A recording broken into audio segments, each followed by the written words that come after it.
সংস্থা বলে আপনার নাম আসেনি, আপনার নাম সিস্টেম থেকে বাদ পড়ে গেছে, সিস্টেমের মাধ্যমে হয়েছে। মাইকটা কি হলো? মাইকটা কিন্তু সিস্টেমে হলো।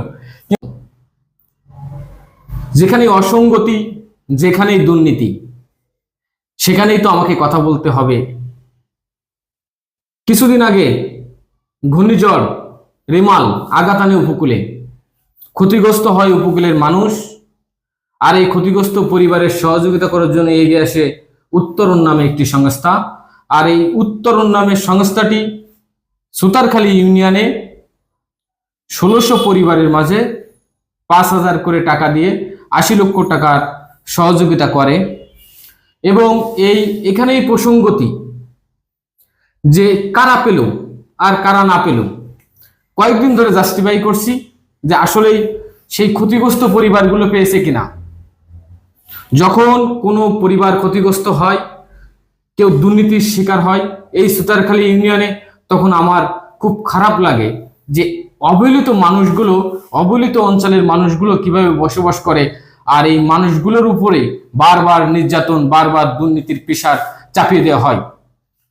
যখন তালিকা করা হলো উত্তরণের, প্রতিটা ওয়ার্ডে যে কর্মী দিয়ে তালিকা করা হয়েছে তারা সঠিক তালিকা করছে, এবং তালিকা করার পরে তারা অনেক মানুষের তালিকা করছে। এখন ফাইনাল তালিকা যখন হলো, তখন কিন্তু ইউনিয়ন পরিষদে ফাইনাল তালিকা হলো যে ৯টি ওয়ার্ডে ১৭০ থেকে ৭৭ অথবা ১৮০ করে ৯টি ওয়ার্ডে ভাগ করে ১৬০০ পরিবারকে ৫,০০০ করে টাকা দেওয়ার জন্য তারা ফাইনাল তালিকা করে। আর এই ফাইনাল তালিকা করার সময় হয় দুর্নীতি, হয় প্রসঙ্গতি। কিভাবে? যখন ক্ষতিগ্রস্ত পরিবারের তালিকা করা হয়, তখন আত্মীয়করণ যে বিষয়টা, দালালি যে বিষয়টা আমরা বলি, যে যারা মূলত ক্ষতিগ্রস্ত তারা বেশিরভাগ মানুষ কিন্তু বাদ পড়েছে। এবং ক্ষতিগ্রস্ত পরিবারগুলো বাদ দিয়ে যারা এই সুতারখালী বসবাস করে না, কিন্তু ভোটার কিন্তু সুতারখালী ইউনিয়নে আছে, এমনও ৫০ থেকে ৮০টি পরিবারের মাঝে এই ৫,০০০ টাকা করে দেওয়া হলো। তাদের বাড়িও না এখানে। তাদের যদি বাড়ি থাকতো আমরা বিশ্বাস করতাম যে তাদের বাড়ি আছে, তারা ক্ষতিগ্রস্ত হয়েছে, কিন্তু তাদের বাড়ি নেই, তারা ক্ষতিগ্রস্ত কিভাবে হলো? এই ইউনিয়নে ৪০,০০০ মানুষের কাছে প্রশ্ন রাখতে চাই, যার বাড়ি নাই, যার ঘর নাই, যেখানে বাস করে না, সে ক্ষতিগ্রস্ত কিভাবে হয়? এক পরিবারে ৩ জন কিভাবে পায়? আর কতদিন চুপ থাকবেন? কথা বলবেন না? এইভাবে চলতে থাকবে? আসুন একসাথে আন্দোলন করি, একসাথে প্রতিবাদ করি। যারা অসহায় মানুষ তারাই পাক। দালাল বাটপার আর কতদিন চলবে? উত্তরণের পর যখন আমি তাদের প্রশ্ন করি যে আপনারা কিভাবে তালিকা করছেন, তখন তারা বলে ভাই আমাদের কিছু করার নাই। উত্তরণের যে দায়িত্বে আছেন আমাদের ইউনিয়নে, উনি চেয়ারম্যানের সাথে কথা বলে, ইউপি সদস্যদের নিয়ে কথা বলে, তারা ইউনিয়ন পরিষদে মিটিং করে এই তালিকা ফাইনাল রিপোর্ট জমা দেয়। আর যখনই ফাইনাল রিপোর্ট জমা দেয়, তখন এখানে আত্মীয়করণ হয়, আশেপাশে দালালরা পায়, আর যারা মূলত ক্ষতিগ্রস্ত তারা পায়নি। একটি এলাকা যদি দুর্নীতিগ্রস্ত হয়, সে এলাকার উন্নয়ন সম্ভব না। প্রথমে যে কাজটা করতে হবে, এলাকা থেকে দুর্নীতি এবং দালাল মুক্ত করতে হবে। যদি এলাকা থেকে দালাল ও দুর্নীতি মুক্ত না করতে পারেন, তাহলে এই এলাকার উন্নয়ন কিভাবে ঘটবে? ক্ষতিগ্রস্ত পরিবার যদি পায়, তাহলে তো আমাদের কোনো অসুবিধা নেই। ক্ষতিগ্রস্ত পরিবার, ঘূর্ণিঝড়ে যারা জলোচ্ছ্বাসে যাদের শেষ সম্বল শেষ হয়ে গেছে, তারা কিন্তু পায়নি। একজন বৃদ্ধ মহিলা গতকালকে আমাকে ফোন করছে যে বাবা, তারা কেন পালো না? অন্য মানুষ আত্মীয়করণ, এক পরিবারের ৪ জন কেন পালো?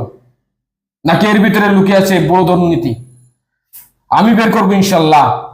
আপনার সাথে থাকুন, আপনারা আমার জন্য দোয়া করবেন। সকল প্রকার দুর্নীতি, আমি কিন্তু দালালদের ভয় পাই না, বাটপারদের ভয় পাই না। যারা পাওয়ার যোগ্য তারা পাক, তাহলে আমার কোনো সমস্যা নেই, তাতে আমরা সবাই খুশি। কিন্তু যারা পাওয়ার যোগ্য তারা কেন পেল না? আর যারা পাওয়ার যোগ্য না তারা কেন পেল? এই দায়বদ্ধতা কার? প্রসঙ্গতির কথা বলি, প্রসঙ্গতি এমন একটা জিনিস, এবং দুর্নীতি মিশ্রণ ভাবে আক্রোশ করছে সুতারখালীকে। আর এর পিছনে অনেক লম্বা লম্বা হাত আছে। যখন উত্তরণ যখন হাঁসের মাংস দিয়ে ভাত খায় উত্তরণের কর্মীরা, যখন উত্তরণের যে ম্যানেজার আছে সে যখন গরুর মাংস দিয়ে ভাত খায়, তখন 10টা তালিকা ঢুকে যায়। এটা নতুন কিছু নাই, এটা একটু পুরনো। এগুলো বন্ধ করতে হবে আমাদের খুব দ্রুত। আমরা তরুণ প্রজন্ম যদি এর বিরুদ্ধে না দাঁড়াই, তাহলে আজকে যদি আমি কথা না বলি, আগামীতে আমার সন্তান কথা বলবে না, আমার সন্তান কথা না বললে তার সন্তান কথা বলবে না। তাহলে এই অঞ্চলের মানুষ কি আজীবন দুর্নীতিগ্রস্ত থাকবে? তাহলে উন্নয়ন কিভাবে ঘটবে? আপনারা হয়তো অনেকেই আমার ভিডিও দেখেন, কিন্তু অনেকেই বলেন যে না, নাজমুল ভালো কাজ করছে। আসলে আমি কাউকে ভয় পাই না, কারোর প্ররোচনায় পরিচিত হই না। সঠিক তথ্য তুলে ধরি, মানুষের জন্য কাজ করি, মানুষের যে অসুবিধা সেই অসুবিধা নিয়ে কথা বলি। কেন হলো এই দায়বদ্ধতা কাদের?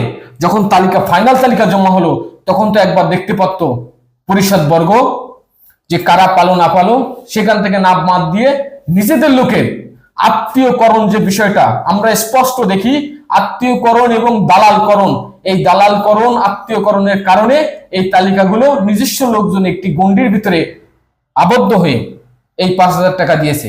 আর যারা পাননি, যারা ক্ষতিগ্রস্ত হয়েছে, তাদের অভিযোগ কোথায় দেবে? তাদের অভিযোগ কে শুনবে? তাদের বাণী যখন যাবে তখন বলে আমরা কিছু জানি না, সংস্থা জানে। আর যখন সংস্থার কাছে যায়, সংস্থা বলে আপনার নাম আসেনি, আপনার নাম সিস্টেম থেকে বাদ পড়ে গেছে, সিস্টেমের মাধ্যমে হয়েছে। মাইকটা কি হলো? মাইকটা কিন্তু সিস্টেমে হলো, কিন্তু জনগণ বুঝতে পারলো না। আর যারা বুঝেছে তাদের কিন্তু হয়েছে। যারা সিস্টেমের মার খাইয়েছে, এই যারা মূলত ক্ষতিগ্রস্ত, তারা কিন্তু সিস্টেমের মারটা খেয়েছে। এভাবে আর কতদিন? আসুন একসাথে এদের বিরুদ্ধে লড়ি, দুর্নীতিবাজদের চিহ্নিত করি, আগামীতে একতাবদ্ধ হয়ে দুর্নীতির বিরুদ্ধে রুখে দেই। সকলে ভালো থাকবেন, সুস্থ থাকবেন। আর এই নেপথ্যে কারা, ইনশাল্লাহ আপনাদের সামনে তুলে ধরবো। আল্লাহ হাফেজ।